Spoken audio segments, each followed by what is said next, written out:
respected dignitaries on and off the dais, delegates, faculty, students and the press, it gives me enormous pleasure to come back to Vignons. This is my second visit, and it's really very special to see how things have changed since I came last time. This morning's inauguration of the library was wonderful to see all of those resources, and also to see the students who were really excited about these new resources. It's very good to see how much is going on, how much the university is growing and developing, and I really do congratulate everybody who's been involved in that. Thank you. The introduction to me is very dry. It's somebody who's been in education, which is not dry, but somebody who's been in testing for 21 years. To be in assessment in testing, this seems really quite dry and grim and boring, but actually it's really very exciting, I think, because in testing, it's what teachers do all of the time. As a teacher, one-to-one with your students, you are making assessments of where they are and where they need to be. As a learner, for the students, you are testing yourself. You are looking at what you have learned and what you need to learn. So testing can be really exciting. The thing that excites me more, though, is communication. And we have that with the language bit, which is part of this conference. And over the years, over the last 21 years particularly, I've realized that the more we try to communicate, the more it becomes a problem. Have you really understood what someone has said? Have you really conveyed the message that you want to convey in the best language available? Now, I use English most of the time, and English is quite an exciting language because it's developing all of the time. English is made up of Anglo-Saxon, Greek, Latin, French, German, bits of Indian languages, bits of new technology, creative use of language that's come off the street. In fact, I was in a meeting last week with someone from a PR company, and PR companies are very good at creative language. So after about 10 minutes and me scratching my brain to think, what is this man talking about? He keeps on talking about bandwidth, bandwidth, bandwidth. I realized he had actually made use of the term bandwidth when he meant human people, resources, the people that we had in our office to be able to do the job. Your bandwidth's not very big. No, we're quite a small office. And it was a creative use, and I think that's what's really special about the Indian use of English, the creativity that comes with it. And if you look at the Oxford Dictionary, the Oxford English Dictionary, every new publication has a whole range of new words added to it that have become common usage, and many of those new words are from India. Language is power. For any one of you, whether you're a language student, an English student, or a science or technology student, language is power. Language is what is going to help you get what's in here out there. It's going to help you to communicate the big ideas that you have. And you have to be careful with language. You have to use it wisely, and you have to realize that it is as important as the scientific ideas that you have, because without communication, those ideas are locked inside your heads, and research and the fantastic array of papers that are being delivered at this conference shows how much research is going on and how you need very carefully to be able to pass those messages on to as wide an audience as possible. So that's all I have to say. Remember, language is power. I really look forward to the presentations, the papers that are going to be given over the next 2 days. I congratulate the conveners for putting this together. I thank very much Dr. Sarada for inviting me to come here, and I wish you great success. Thank you. What I'd like to do first is introduce you to the topic, and many of you will have heard of the terms summative assessment and formative assessment. And I'd like to unpack those, and then let's see how those concepts fit into this new concept of learning-oriented assessment. For the researchers, there's some issues that come out of the literature you may be interested in. And then I'll go through a cycle that is being proposed for how learning-oriented assessment can work, and look into the future.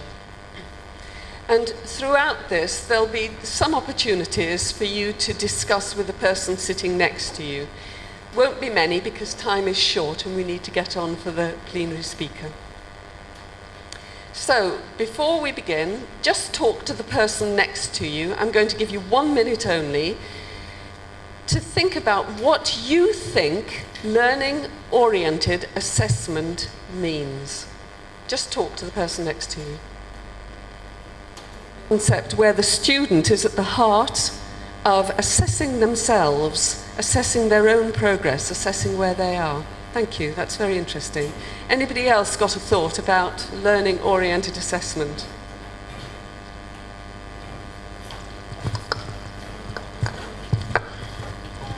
Well, I think when a teacher assesses a student based on his learning, is learning-oriented assessment, I think.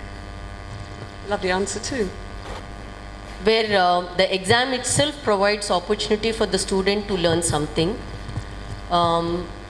Probably while taking the exam, he gets an opportunity to assess himself, as well as it becomes a part of, since you were talking about formative and summative, so he gets an opportunity to identify his gaps, and probably that becomes a base for further learning. Thank you. So with those thoughts in mind, let's have a look at what Cambridge has been developing and what the literature says, and that'll help to see if what you're thinking is along the right lines.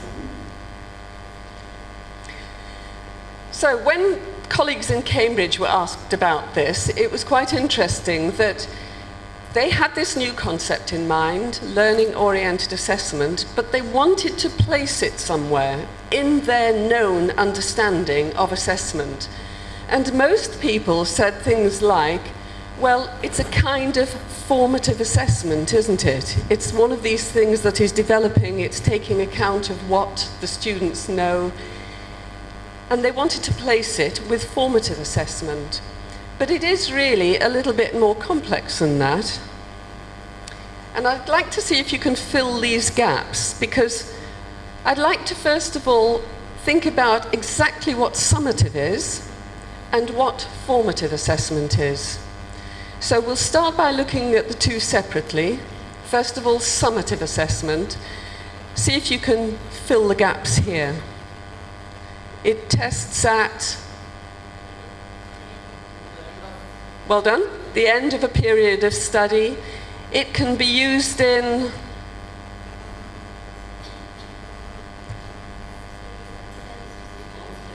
small-scale classroom situations, and it can also be used in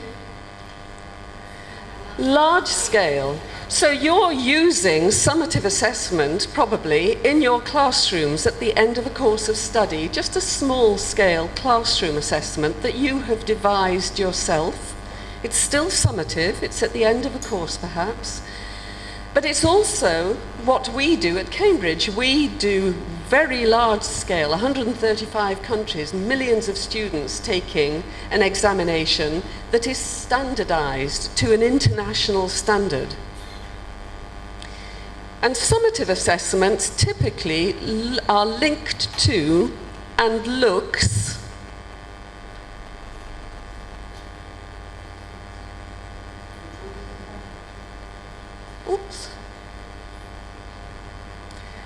it looks back at the syllabus. So a summative assessment is what it says on the tin, basically. It's the summation of what has gone before. It looks back at the syllabus. It's an outward indication of the learner's ability.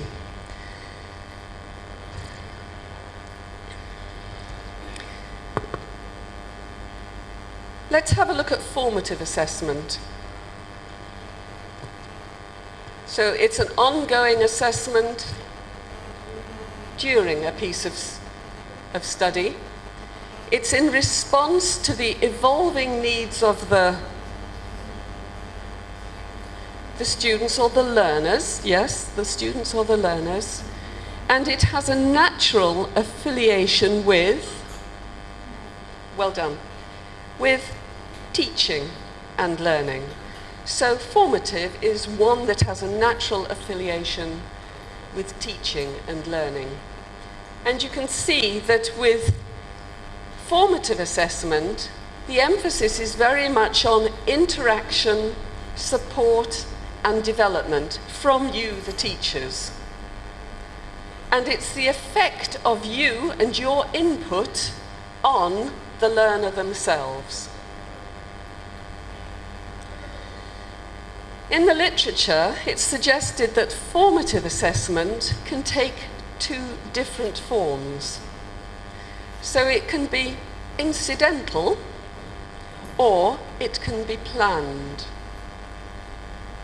When we talk about incidental, what we're talking about here is that the teacher can elicit something from the students and respond to that in an ongoing way. It's something that the students come in, you start a lesson with them, somebody comes up with something quite unexpected, and you as the teacher respond to it, quite informally. It's heavily reliant on teacher intuition, and it can be a bit hit and miss. Sometimes you get it right as a teacher in your evaluation of what the student has done. Sometimes you get it not quite so right. When you have planned formative assessment,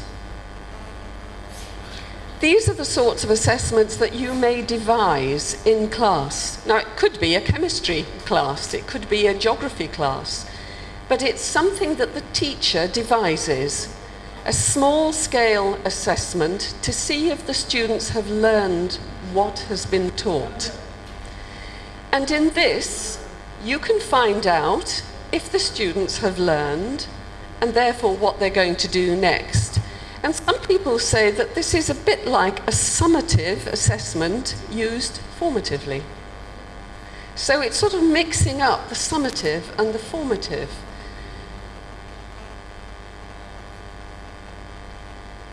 These two distinctive terms are helpful for us as teachers, because they give us an idea of what can be done in a final capacity of a summative test and what you can do while you're teaching. But they are a bit problematic because they seem to be at extremes of a spectrum. And they don't seem to come together. And there was a worry that these terms are really a little imprecise and needed a new concept. And the new concept would bring them together. What we have with formative assessment is that there's a kind of purpose in formative assessment which looks forward to what's going to happen next. What you're doing with formative assessment is you're diagnosing, remedying, making changes. You may have to make changes to your content, to your syllabus, because all the time you're responding to what's happening within the learner's experience. The problem with this is it's generally pretty subjective. It's down to the intuition of the single teacher, and therefore it lacks reliability. Summative assessment, on the other hand, as we said, looks back, and it's a sort of judgment about where somebody has got to. It's very valid, it's very reliable, but it can be quite narrow. It may not take account of everything that the learner has been learning, because the outcomes of a summative test relate to the types of topics and tasks that are in the test. So it can be quite narrow. And what we want is to find a solution that has both of these aspects, that looks at what is actually required on an ongoing basis.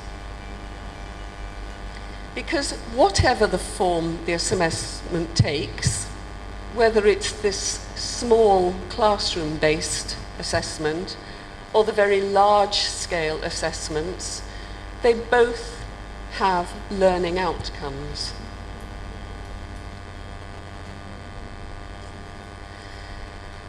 For the researchers among you, there's plenty of research on this. Bood, way back, actually there's a zero missing, it should say 2000. Way back in 2000, was talking about learning-oriented assessment as being learning and progression,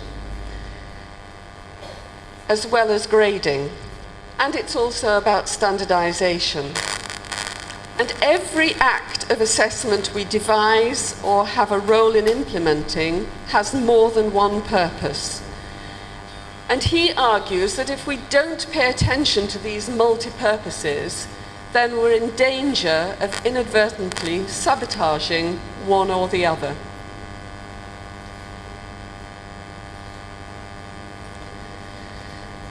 There's a lot of talk at the moment about individualized learning, about the student, the learner, being at the center of learning, that teaching isn't teaching at people, but it's helping students themselves to learn and to learn how to learn.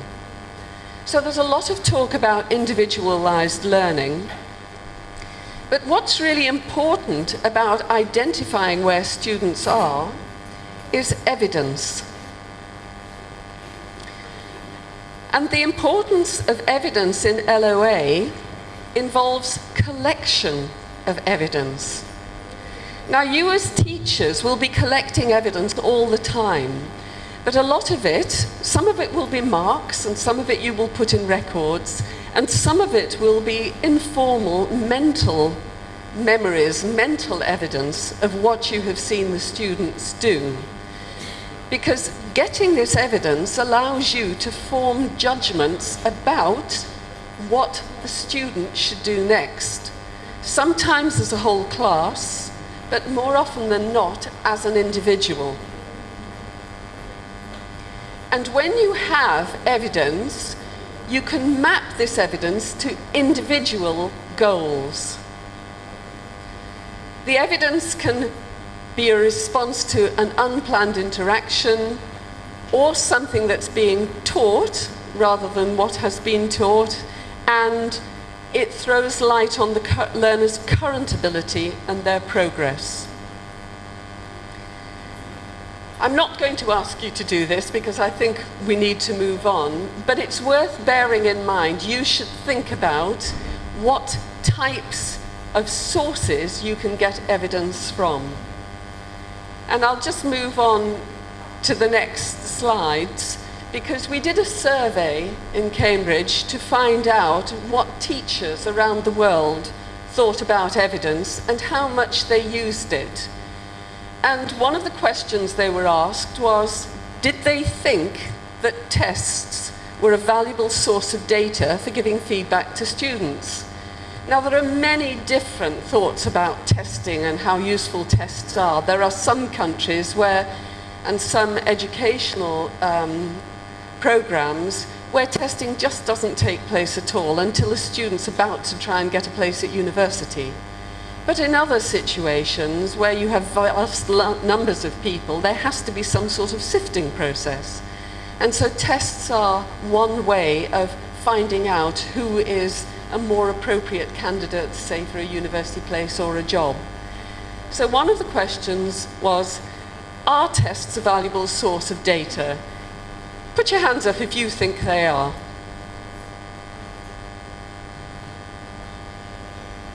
Okay, so it's less than 50% actually. Some of you are thinking, no, they're not a very good source of data. But in the survey that was carried out, in fact, most people thought they were, remembering that there are different types of tests. There can be a little test just at the end of the lesson, just a small test to see, have the students really understood what I've been trying to get across, as well as the big summative tests. Next question. Do you agree that a combination of assessment methods, so tests, project work, observation, are the most effective means of evaluating your learners' progress? Hands up or not? Okay, a combination of things.